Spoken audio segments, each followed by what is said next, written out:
Good morning. Happy Tuesday, everyone. Praise God. He loves us and He's provided everything we need to live in abundance, having every need taken care of. He loves us and wants a relationship with us, and He wants us to be obedient children so that He may enhance us, grow us, mature us, transform us into the image of His Son, Jesus Christ. I thank God this morning for this day, for my salvation, and for the love and care that He gives freely to me each and every moment of my life.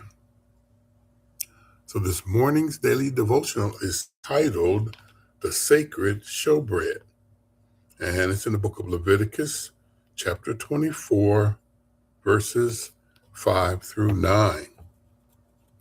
It says, "And thou shalt take fine flour and bake 12 cakes thereof. 2 tenth deals shall be in one cake. And thou shalt set them in 2 rows, 6 on a row, upon the pure table before the Lord.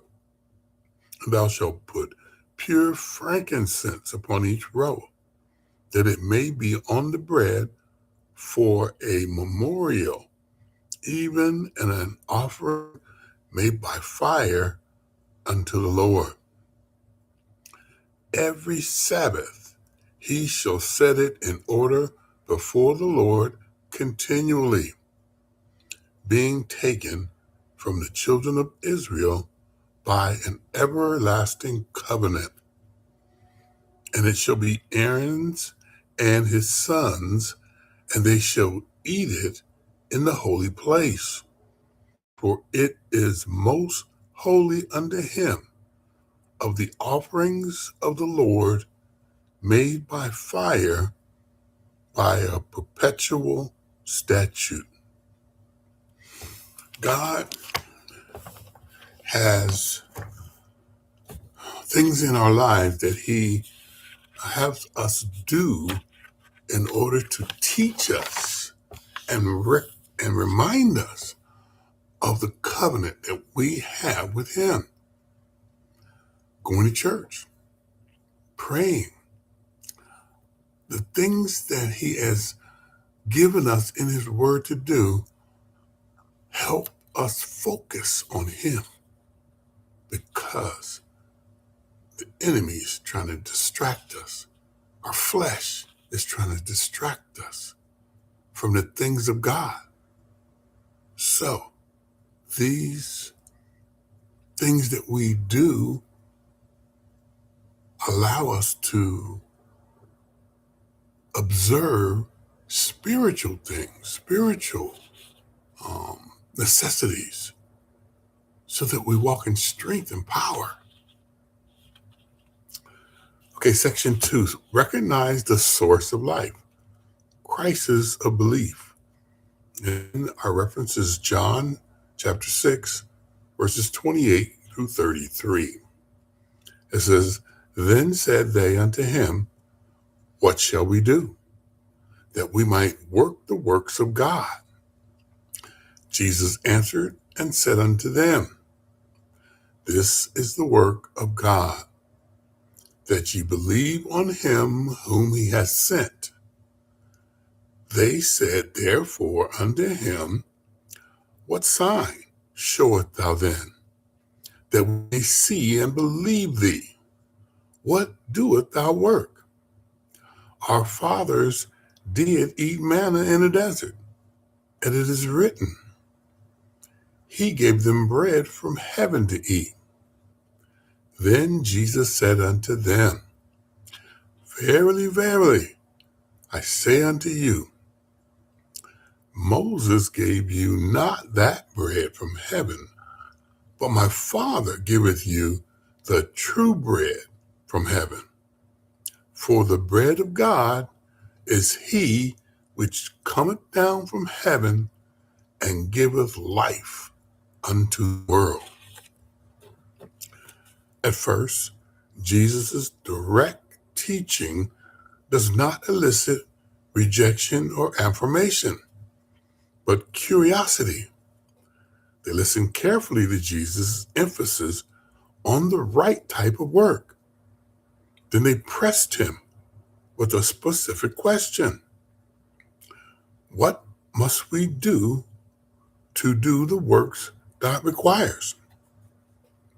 The question is similar to that which the teacher of the law asked Jesus prior to the parable of the Good Samaritan.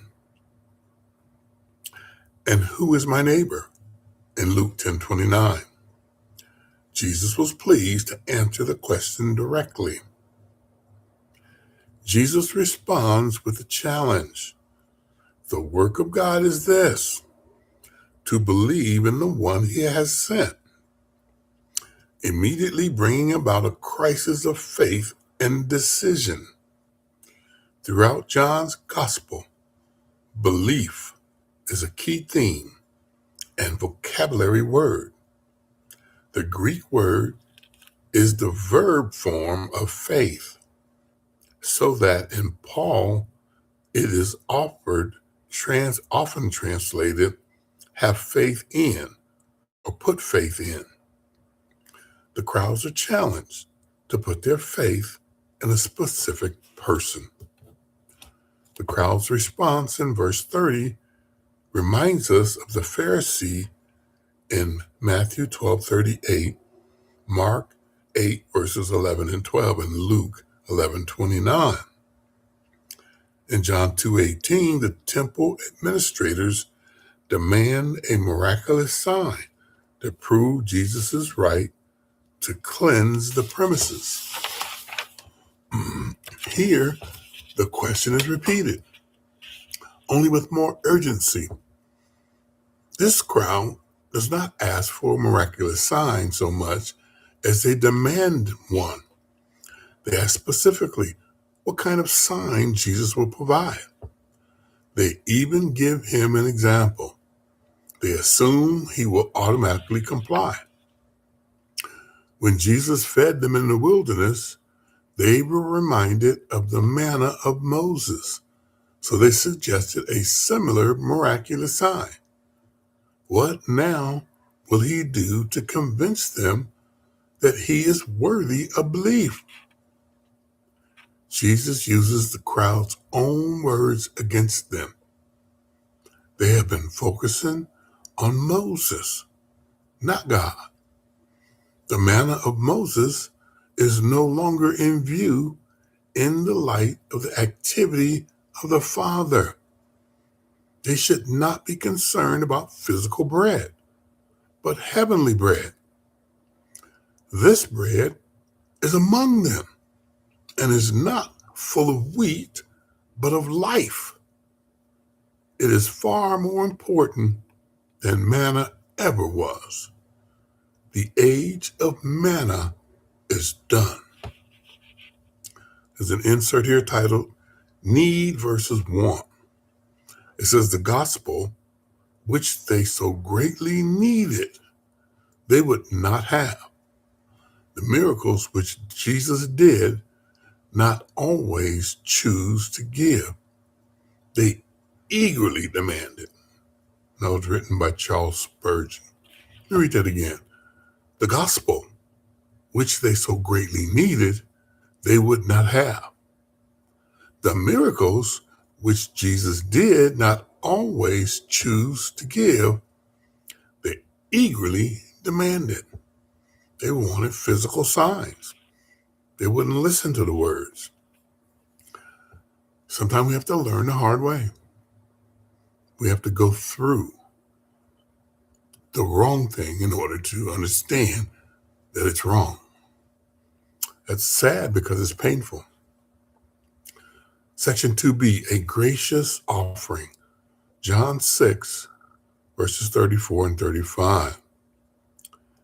It says, Then said they unto him, Lord, evermore give us this bread. And Jesus said unto them, I am the bread of life.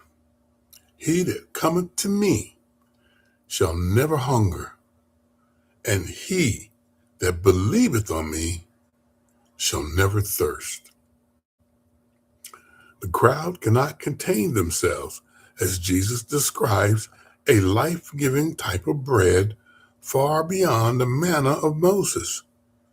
They immediately make themselves candidates, respectfully asking Jesus for this bread. However, they have again missed the point. They are expecting a product that can fulfill their wild physical expectations. Jesus, however, can only offer himself. I am the bread of life is the first of 7 important I am statements by Jesus in John's Gospel. Simply the usage of the term I am has overtones of God's name in the Old Testament. God told Moses at the burning bush, I am that I am. That's Exodus 3:14. After this lengthy conversation about bread, Jesus finally reveals its culmination.